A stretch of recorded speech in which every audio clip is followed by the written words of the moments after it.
Baik, Assalamualaikum warahmatullahi wabarakatuh. Perkenalkan, saya Aldi Aditya Chandra, Lanit 2405356011034. Ingin mempresentasikan rancangan solusi algoritma bernama Veritas ini. Jadi, Veritas ini adalah sebuah sistem cerdas yang didesain untuk mendeteksi influencer palsu atau pseudo expert yang sering memberikan informasi menyesatkan di media sosial. Jadi latar belakang dari masalah ini berangkat dari fenomena media sosial saat ini. Banyak influencer membahas topik serius seperti kesehatan atau investasi dengan gaya seolah-olah mereka itu ahli, padahal mereka itu tidak punya kompetensi. Fenomena pseudo expert ini sangat berbahaya karena bisa memicu keputusan publik yang salah dan fatal. Jadi ledakan konten ini siapa saja bisa membuat konten viral tanpa filter kompetensi. Yang kedua, topik sensitif. Banyak influencer membahas kesehatan, keuangan, dan hukum dengan gaya yang sangat meyakinkan, tapi tanpa dasar ilmu. Jadi berdampak pada masyarakat awam, mudah percaya, menyebabkan kerugian finansial hingga risiko nyawa, tentunya ya kesehatan. Jadi bagaimana sih sistem ini bekerja? Untuk mengatasi masalah tersebut, saya merancang algoritma yang bekerja dalam 3 tahap. Pertama, sistem mengambil input video. Yang kedua, sistem melakukan proses verifikasi ganda, mengecek apakah orangnya punya lisensi ahli, dan mengecek apakah ucapannya sesuai fakta ilmiah. Yang ketiga, sistem mengeluarkan risk score untuk memberi peringatan kepada penonton. Itu outputnya. Kita masuk pada tahap teknis pertama. Di sini sistem bertugas mendengar dan melihat. Algoritma akan mengekstrak audio dari video dan mengubahnya menjadi teks transkrip agar bisa dibaca oleh mesin. Sistem juga akan mengambil data profile pengunggah untuk mengetahui siapa sebenarnya yang berbicara. Bertujuan mengubah suara video menjadi text to speech untuk dianalisis, mengambil metadata akun untuk mengetahui identitas pengunggahnya siapa. Di sini adalah code-nya. Jadi kita mengekstrak video, data transkrip, lalu kita mengambil data profil dari pengunggah.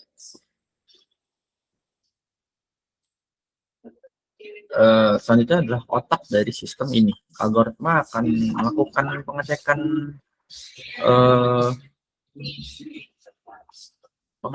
silang. Pertama, apakah si pembicara terdaftar di database resmi. Jika dia berbicara soal kesehatan atau investasi, tapi namanya tidak ada di database dokter, skor resiko yang akan langsung melonjak naik. Yang kedua, algoritma menganalisis gaya bahasanya. Apakah dia menggunakan kata-kata yang memprovokasi atau menjanjikan kepastian yang tidak masuk akal.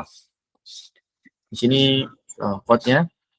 Jadi kita mengecek apakah nama yang di database itu ahli resmi atau tidak. Yang kedua dengan mengecek gaya bahasanya atau yang seperti menakut-nakuti. Jadi tahap ketiga terakhirnya outputnya sistem akan mengkalkulasi total skor. Jika skor resikonya di atas 80, maka video akan dilabeli danger atau berbahaya. Ini berarti konten tersebut memiliki potensi tinggi menyesatkan dan dibuat oleh orang yang tidak kompeten di bidangnya. Jadi kita menghitung total risikonya dari skala 0 sampai 100, mengklasifikasikan video. Itu bisa safe atau aman, waspada atau caution atau berbahaya atau berdanger.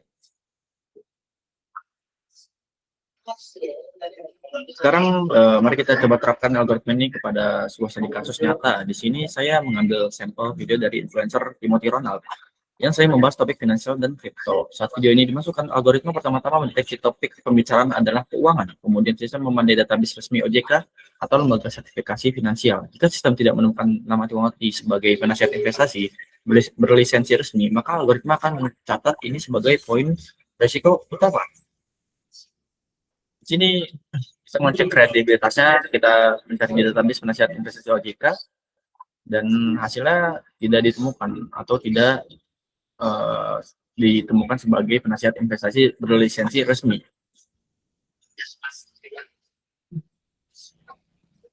Nah, ini output hasilnya. Jadi ini risk levelnya sangat tinggi berisiko, yaitu mendapatkan skor 85/100. Jadi ini berbahaya karena alasannya topik sensitif atau finansial kripto, tidak terdeteksi lisensi penasihat investasi resmi. Gaya bahasanya tuh high pressure atau menekan audiens. Jadi di sini juga memberikan saran sistem melakukan riset mandiri atau GIOR, jangan gituan mentah-mentah.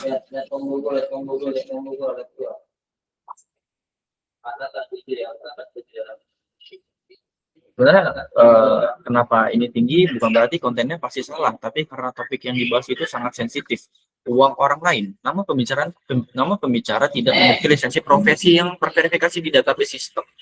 Ditambah gaya bicaranya yang cenderung overclaim.